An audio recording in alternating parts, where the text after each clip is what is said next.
The whistle pierced the humid Texas air like a knife, and that's when Coach Harlan grabbed my jersey, yanking me so close I could smell the stale coffee on his breath. "You think you can just waltz in here and play house with my star quarterback? This team's mine, Ellis, mine." His words weren't a shout. They were a venomous hiss, eyes wild under the stadium lights. As the entire defensive line froze, helmets tilting like tombstones in the dusk, I shoved him back, heart slamming against my ribs, tasting blood from where I'd bitten my lip, because right then, across the field, my nephew Jamie's wide eyes locked on mine, not with shock, but with a fierce, unspoken promise that said, "I've got you, Uncle L." It started 6 months earlier, back when the summer heat still clung to everything in Austin like a bad memory. I'd moved back to Texas after a decade in New York, chasing ghosts of failed auditions and bar gigs that paid in tips and heartbreak. At 34, I was supposed to be the prodigal uncle, the one who swooped in to help with Jamie after his folks. My sister Lena and her husband, split in a mess of custody papers and slammed doors. Jamie was 14, all gangly limbs and that infectious grin that could disarm a room, but the divorce had carved hollows under his eyes. He needed stability, Lena said over crackly phone lines from her new life in California. And me? I needed a reason to stop running. So I took the assistant coaching gig at Westlake High, the same field where I'd lettered in football back in '09. It was supposed to be temporary, whip the JV team into shape, bond with my nephew, maybe write that novel I'd been promising myself since college. But life in the Lone Star State has a way of roping you in tighter than a calf at the rodeo.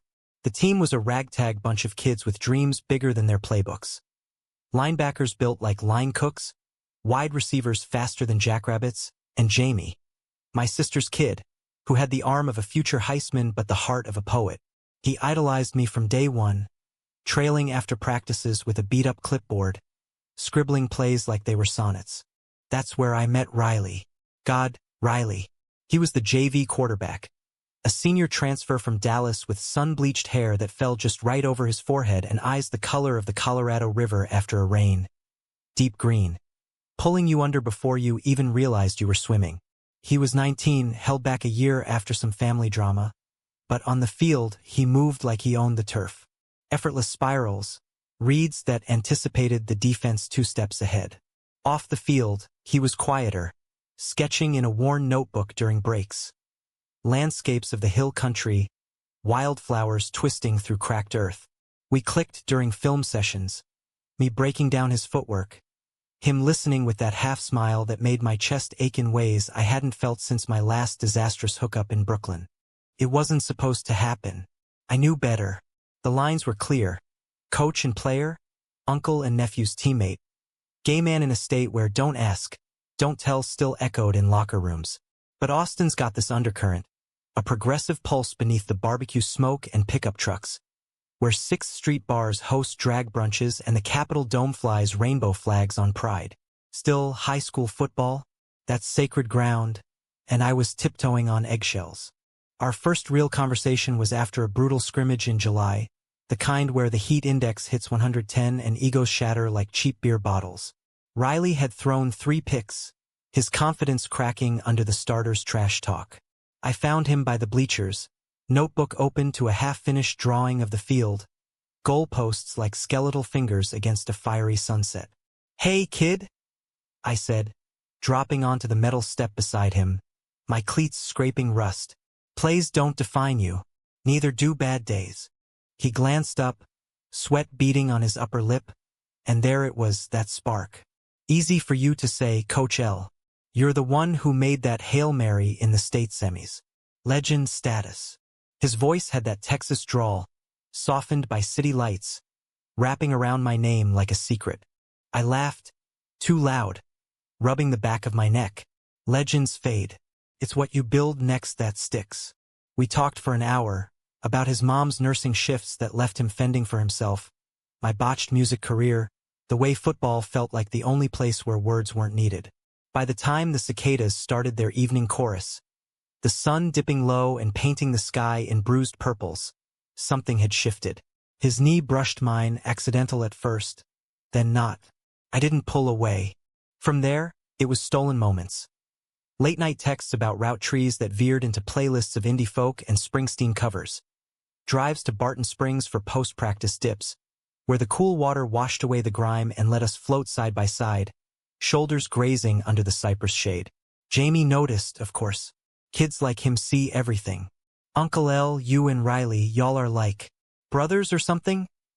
He'd asked one night over Whataburger tacos. Ketchup smeared on his chin like war paint. I ruffled his hair, dodging with a grin. "Nah, kiddo. Just coaching up the future." But it was more. By September, as the season kicked off with Friday night lights blazing, Riley and I had crossed into territory that maps don't cover. Our first kiss was in the equipment shed after a rain-soaked win, the air thick with the scent of wet leather and victory.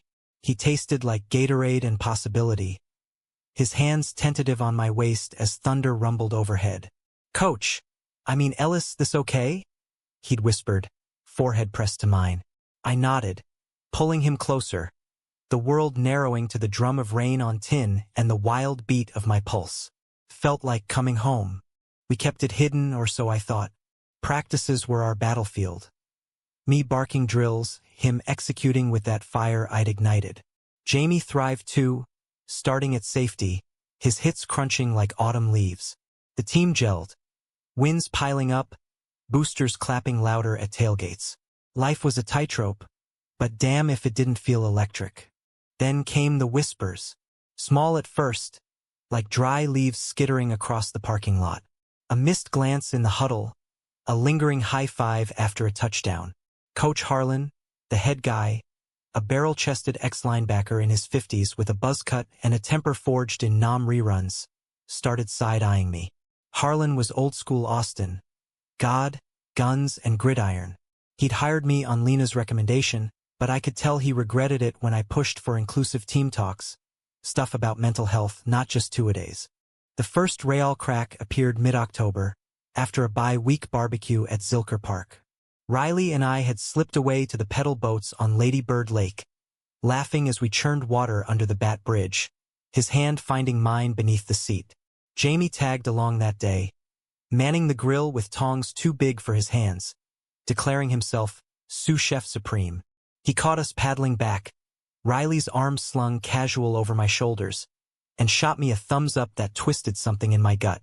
"Y'all look happy," he said later, as we packed up picnic blankets sticky with spilled sweet tea. "Like a team." I wanted to tell him then. Spill it all, let the kid in on the secret that was starting to feel like sunlight.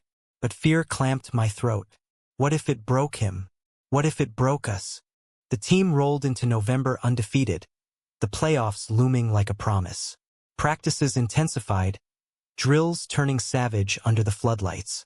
Harlan ramped up the rhetoric. "This ain't no fairy tale league, boys. Real men grind." I'd bite my tongue, focus on footwork, on Riley's determined jaw as he dropped back, scanning ghosts. It was during one of those endless Tuesday sessions, November 12th, the air crisp with the first hint of chill, that the hook sank deep. We were running 7-on-7, receivers streaking like comets, when Riley threaded a perfect pass to Jamie. Clean textbook.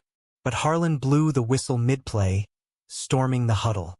"What the hell was that, Caldwell?" He snarled at Riley, face purple as a bruised plum. "You telegraphing like a damn amateur.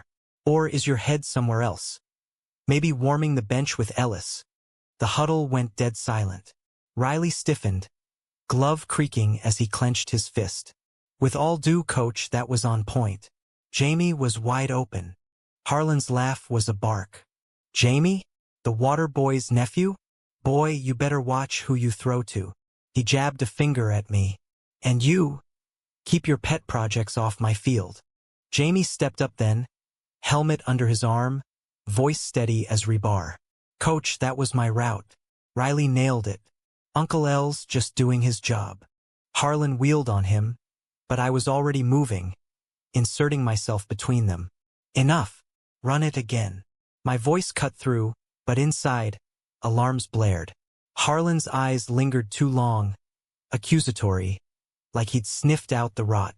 That night, Riley showed up at my duplex off Riverside, the one with the creaky porch swing and fairy lights Lena had strung before she left. He paced the living room, cleats still on, tracking mud like regrets. He's on to us, El. I saw it in his face.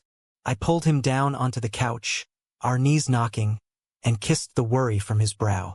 We'll be careful. Season's almost over. Then we figure it out. But figuring it out? That's when the betrayal hit like a blindside sack. It started with a text from an unknown number, 2 days after that drill. I know what you are. Meet me at the quarry, midnight, or the whole team hears. My stomach dropped like a fumbled snap. Quarry. The old gravel pit off 183, where kids snuck beers and carved initials into limestone. I deleted it, told myself it was a prank. Some booster's kid with too much time and a grudge. But sleep evaded me. The ceiling fan whirring accusations as Jamie snored in the guest room down the hall.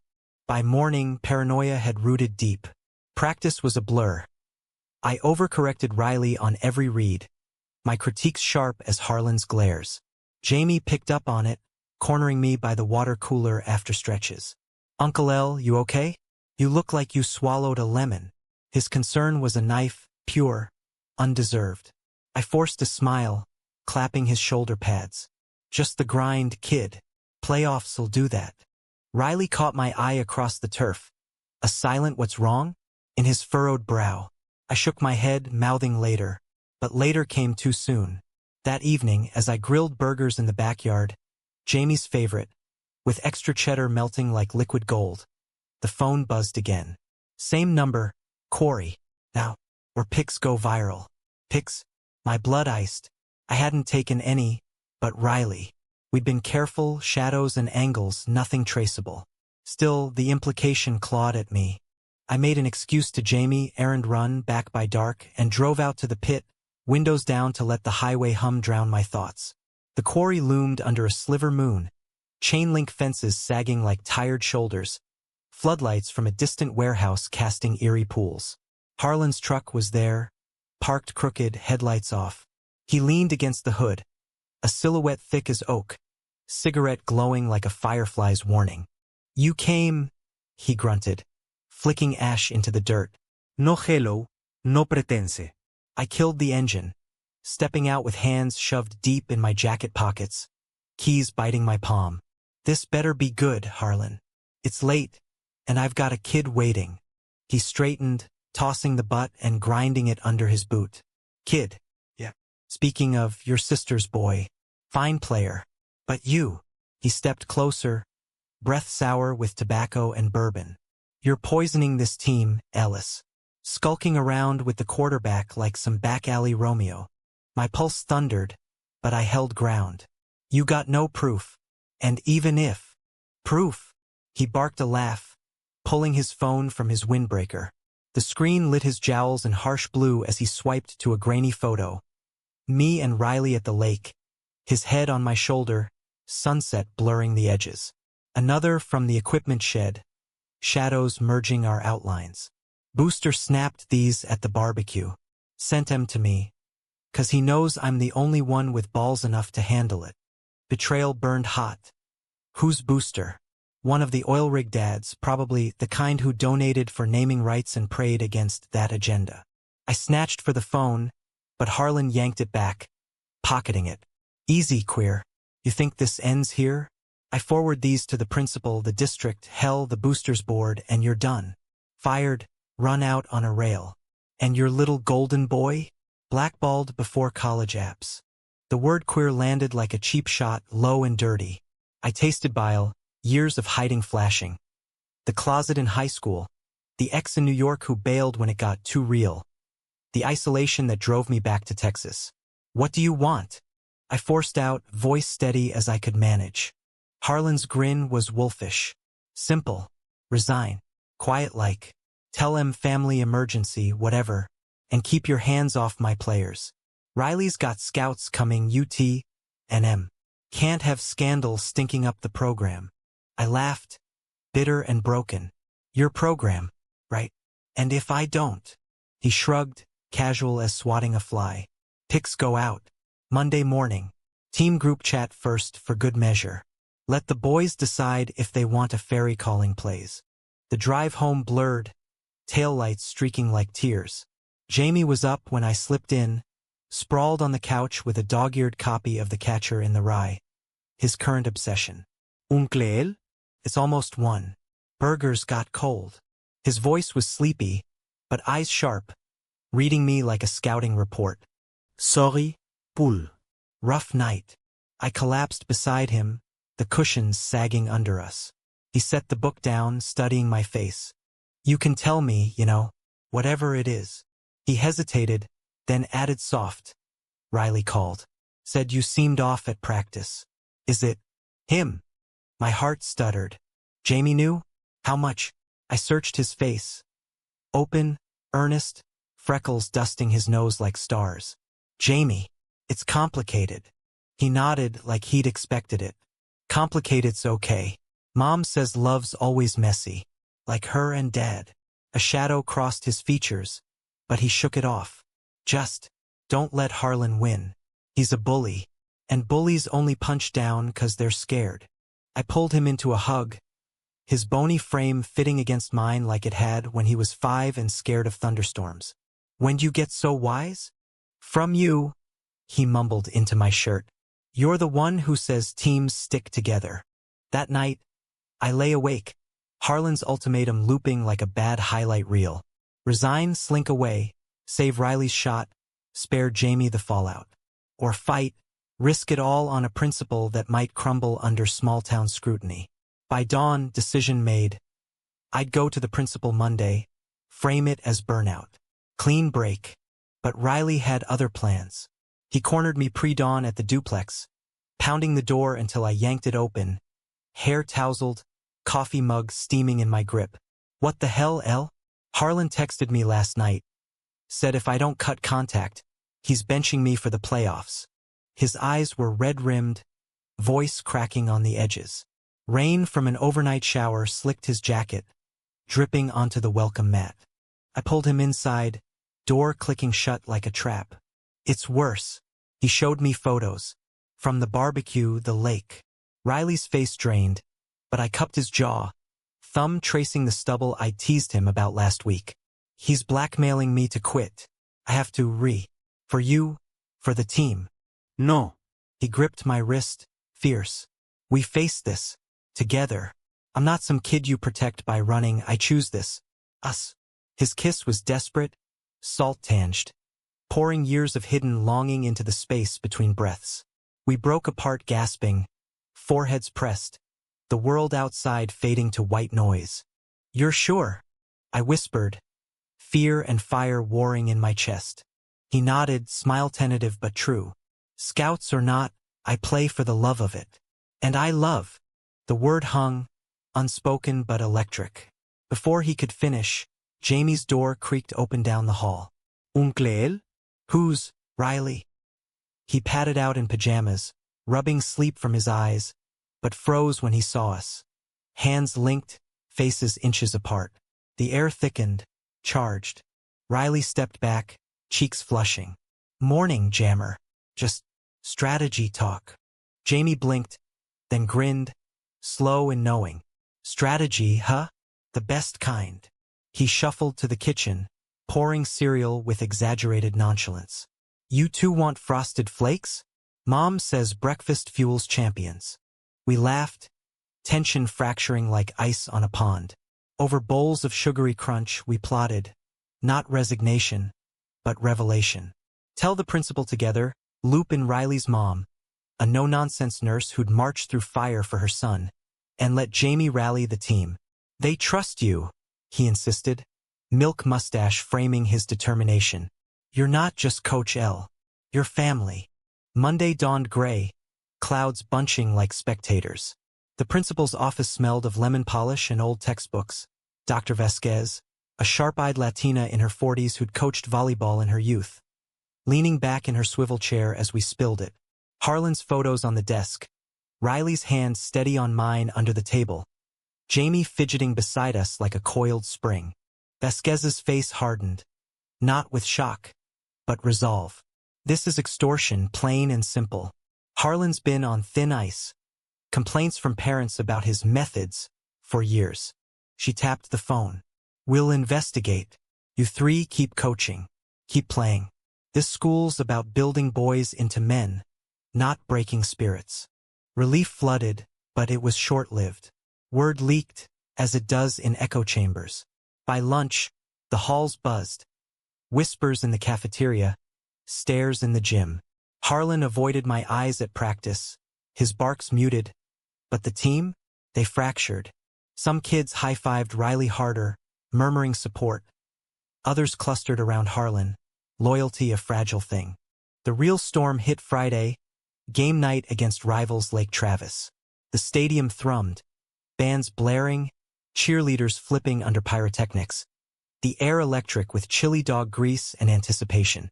We were up 14-7 at halftime. Riley's arm a laser, Jamie's tackles ferocious. But in the tunnel, pre-third quarter, Harlan pulled me aside, voice low thunder. You think this ends pretty? I got allies, board members, your nephew's dad. He hears about this deviance, custody flips, threat laced with truth. Lena's ex was a good old boy, the kind who'd weaponize anything for leverage. My fists balled. You touch my family, Harlan. And what? Fairy dust. He sneered, but his eyes darted fear. Maybe. Before I could retort, the whistle blew, yanking us back to the field. The second half was carnage. Lake Travis clawed back, their defense swarming like hornets. Riley took a hit on a keeper, helmet cracking pavement, and lay still for a beat too long. The crowd hushed, my heart stopping as I sprinted on, trainers kneeling. He stirred, groggy, but waved me off with a thumbs up. I'm good, coach. For you. Jamie, subbed in at corner, intercepted a slant, his first of the season, sealing the win 28-21. The final guns sounded, confetti swirling, but victory tasted metallic. In the locker room, cheers died as Harlan stood on a bench, megaphone in hand. Proud of you boys. But remember, this game's about tradition, not distractions. The room split, half whooping agreement, half silent, eyes on me.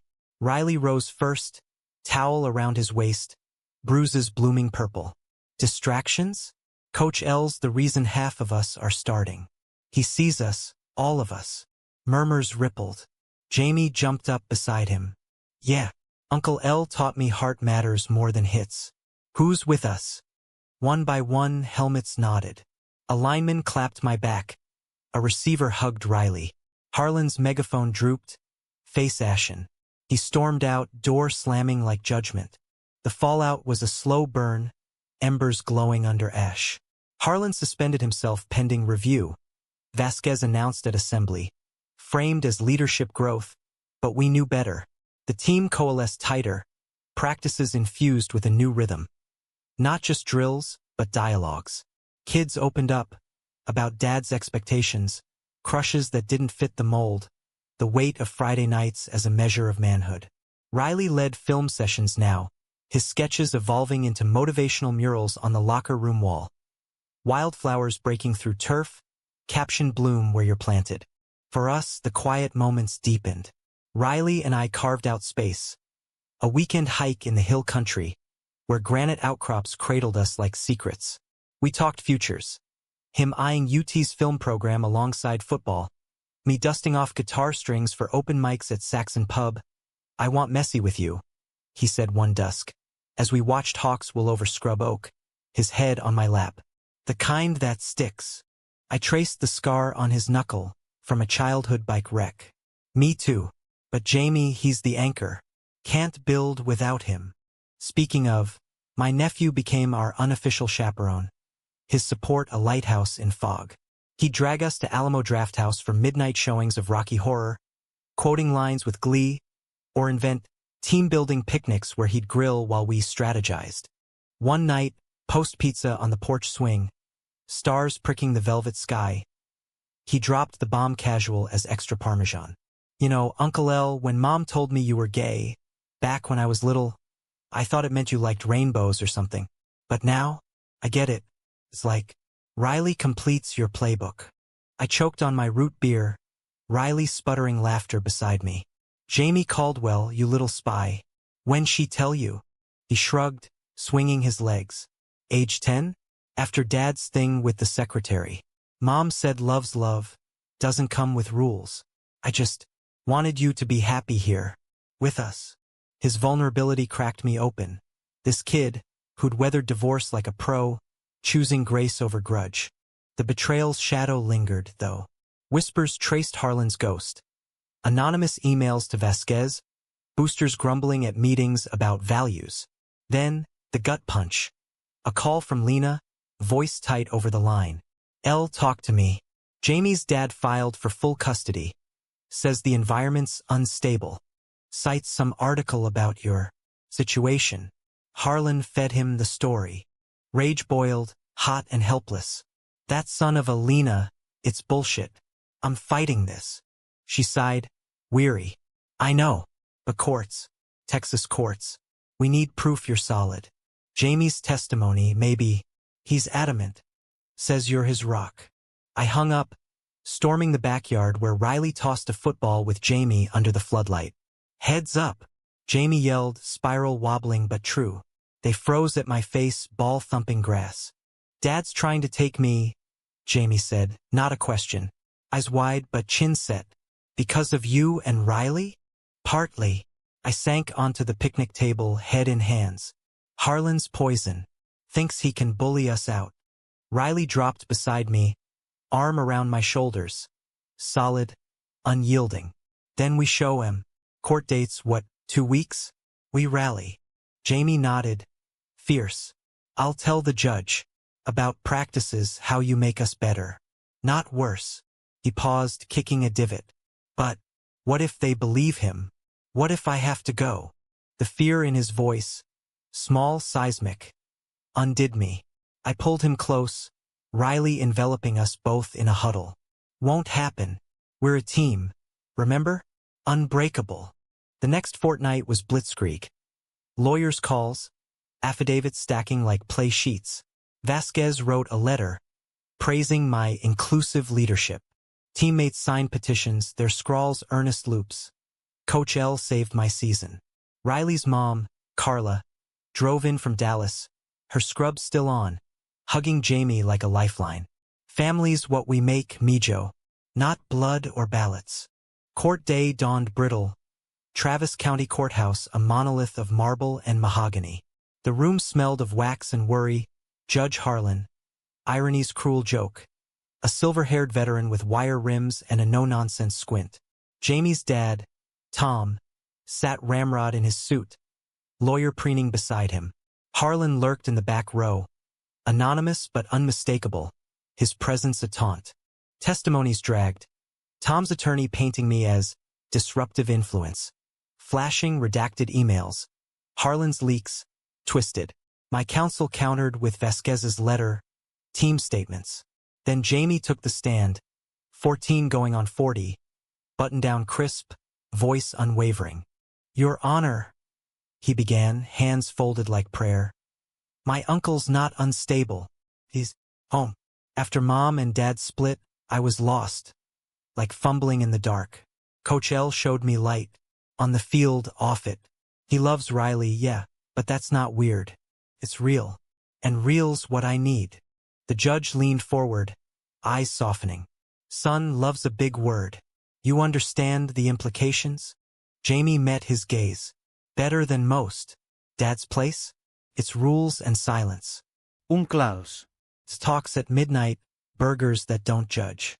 He supports me, lets me be the gay kid figuring it out or whatever I am. Doesn't push. Just there." Gasps rippled. Tom's face blanched. Harlan shifted uneasy. The word gay hung, a revelation wrapped in courage. I'd suspected Jam's questions about crushes, his lingering on certain actors, but hearing it, pride swelled, fierce and full. Judge Harlan cleared his throat. "Appreciate your honesty, young man." He turned to the lawyers. "This isn't about orientation. It's stability. Evidence shows Mr. Ellis provides that school endorsements, community support. Motion for full custody denied.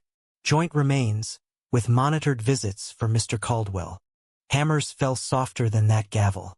Tom stormed out, Harlan slinking after like a whipped dog. In the hall, Jamie launched into my arms, Riley whooping beside us. We did it! Lena, who'd flown in last minute, enveloped us in a tear-streaked group hug. My boys, all of you. But victory's afterglow faded fast. Playoffs loomed, semis against a powerhouse from Houston. Harlan resurfaced, reinstated on probation, his apology a press release gruel. Practices simmered with undercurrents. His drills harsher on Riley, sidelong glares my way. The team held, but fractures showed. A receiver quitting, citing politics. The game night arrived sweltering, December's tease of warmth under stadium haze. Houston's Cavs were beasts, lines swarming like tide. We trailed 10-0 early, Riley's passes hurried, my calls second-guessed by Harlan's overrides. Halftime in the locker, morale cratered, kids' heads bowed. I stood, voice-cutting fog. This ain't about scores. It's us. Flaws, fights, the mess that makes champions. Eyes lifted. Harlan wants perfect? Screw that. We play raw. For Jamie, who stood tall. For Riley, who loves fierce. For every kid hiding in these jerseys. Riley rose, gripping my hand brief, electric. For L, the heart of this. Jamie led the roar, team surging back. Third quarter, fire. Jamie's strip sack, Riley's bootleg scramble. Touchdown, 10-7. Crowd thundered, bats under Congress screeching echo. The climax cracked like thunder. Fourth quarter, down 17-14, 2 minutes left. Riley drops back, scans, blitz incoming. He plants, fires to the end zone. Incomplete, wait, no flag. Roughing the passer. Harlan's call? No, ref's penalty on Houston. First down. Next play, audible. Riley glances my way, nods. Hike. He rolls right, defenders converging. Pumps fake. Jamie's double team clears the flat. Riley lofts it, arc perfect. Touchdown. Game over, 21-17. Chaos, pylons, Gatorade showers. But in the melee, Harlan approached, hand extended. Not to me, but Riley. Good game, son. Stiff but real. Progress or poison pill. Later, under the goalpost, stars wheeling, Jamie hugged us both. Told you. Unbreakable. Winter settled uneven on Austin. Freezes nipping heels of mild days. Much like the limbo we navigated post-semis. The wind propelled us to state quarters, but media sniffed blood. Local sports blogs dissecting Westlake's inclusive comeback. A statesman op-ed praising progress in the pigskin. Harlan played diplomat, photo ops with boosters, but his eyes held grudge. A snake coiled in tall grass. Riley and I stole breaths where we could. Coffee runs to Epic, where he'd doodle our initials in foam hearts. Drives along 360, windows down, Willie Nelson crooning loss and longing. Our talks turned tender, futures unfurling like road maps. After graduation, he murmured one fog-shrouded morning, fingers laced through mine on the dash. I'm yours, no more hiding. I squeezed, throat tight. And college? Scouts still circling. He shrugged, wind tousling his hair. UT's got a spot if I walk on. But if it's you in Brooklyn or Nashville, I follow the play. The romance bloomed quiet. Notes slipped into lockers. Your spirals got nothing on your smile. Sunsets at Mount Bonnell where the city sprawled like a lover's sigh. But emotion's tide pulls deep. Doubts surfaced in whispers. What if Harlan's right? I'd confess at 2 a.m., his breath warm on my neck. What if I'm the distraction that costs you everything? He'd turn, eyes fierce in lamplight. You are everything. Distractions fade. This, eternal.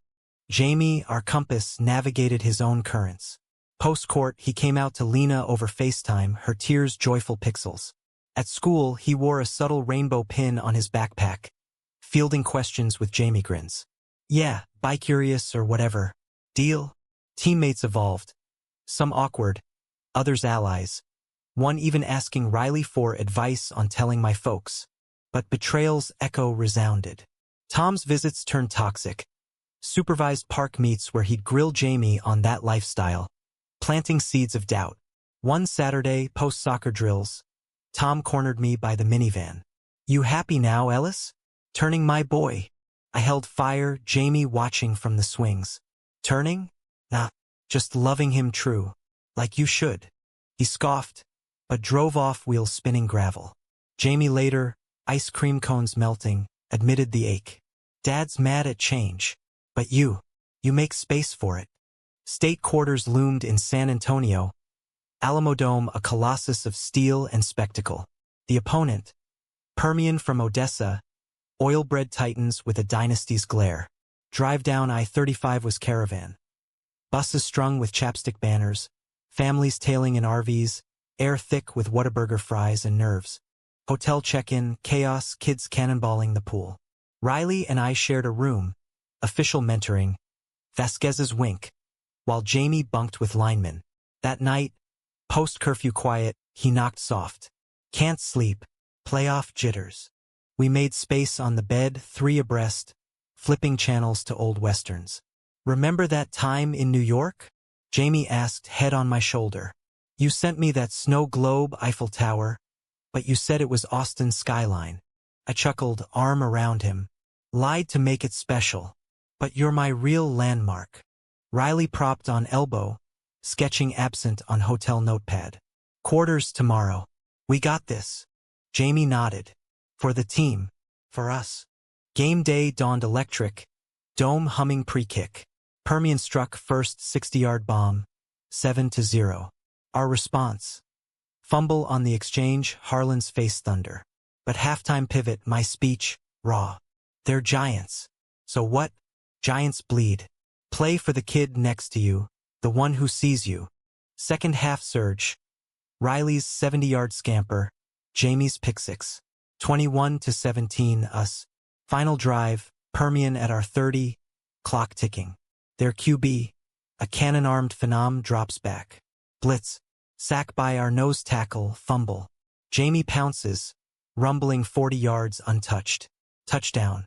28-17, seal. Dome erupts, confetti blizzard. On field, hugs blur. Teammates, parents, even Harlan clapping Riley's back. Gruff, "Well done." But the real win. Jamie, helmet off, streaking sweat, yelling, "We did it! For you, L." Back in Austin, Semi's glow lingered. Holiday lights twinkled early on Congress. Tamales steaming at markets. We celebrated low-key. Tree trimming at the duplex, Jamie stringing ornaments with Riley's help, tinsel fights devolving to laughter. Gifts exchanged, me a leather-bound journal for Riley's art, him a vintage Stratocaster strap for my guitar revivals. Jamie gifted us matching team bracelets, beads clacking like Morse. Together. But peace fractures.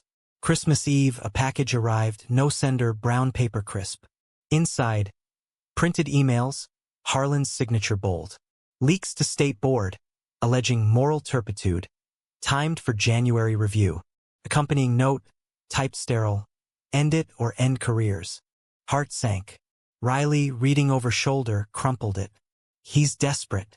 We go public, full story, Austin Chronicle. Risky. Scandal could torch scholarships, custody appeals. But silence, complicity. We voted me, Riley, Jamie over eggnog. Unanimous. Truth's our play, Jamie said, eyes bright. Humanizes us. New Year's brought resolve. Article dropped January 5th. Byline, a queer sports scribe. Gridiron Grace. Westlake's fight for love and the line. Our words, unvarnished. Riley on vulnerability. Me on hidden tolls. Jamie on chosen family. Response tsunami. Shares, op-eds, even ESPN blip. Boosters divided, some withdrawing, others doubling down. Harlan, suspended indefinite, probe deepening. State finals. Against Dallas Jesuit, AT&T Stadium's star-spangled maw. Snow flurried, improbable, field slick. We led 14-10 midway, but Jesuit rallied, trick play 21-14 them. Injury timeout. Riley down, ankle twisted on a cut. Trainer tapes, but pain etches his face. Can't sit. He grits, me kneeling. Not now. You can. We rotate. but his eyes plead us. Jamie, water bottle in hand, whispers, "Let him, for the story we're writing." Final quarter, magic. Backup heats, but Riley insists. Limps in on third and long. Audible to screen. Hike. Dump off to Jamie, who sheds 2 stiff arms for 20. First down. Clock bleeds. Next. Play action. Riley rolls, favors ankle, lofts deep. Receiver holes, toe tap. Touchdown. 21-21 Overtime. Defense stones them, Jamie stuffs the run. Offense. Field goal, 24-21. Gun. Champion. Trophy lift. Delirium. Lights haloing. But pinnacle? Post-game, tunnel shadows, Riley pulls me close, ankle propped. We won more than gold. Jamie, medal swinging, nods. Everything. Spring unfurled gentle on the Colorado. Wildflowers rioting along hike and bike trails. A bomb after winter's wars. State title hung in the trophy case, but our victories etched deeper. Scars turned stories. Harlan resigned amid board vote, landing a gig in Oklahoma. His exit a quiet mercy. The team? Transformed. Spring practices buzzed inclusive. Guest speakers on allyship. Pride flags subtle on gear bags. Riley walked with scouts at UT orientation. Ankle brace a badge. Jamie inked starter status for varsity. His coming out a catalyst for 2 teammates to follow. For me, the narrative shifted too. Guitar gigs at Seaboys bloomed. Crowds drawn by the chronicle buzz. My sets weaving football metaphors into folk laments. One night, post-encore, Riley slipped backstage, wildflowers in fist.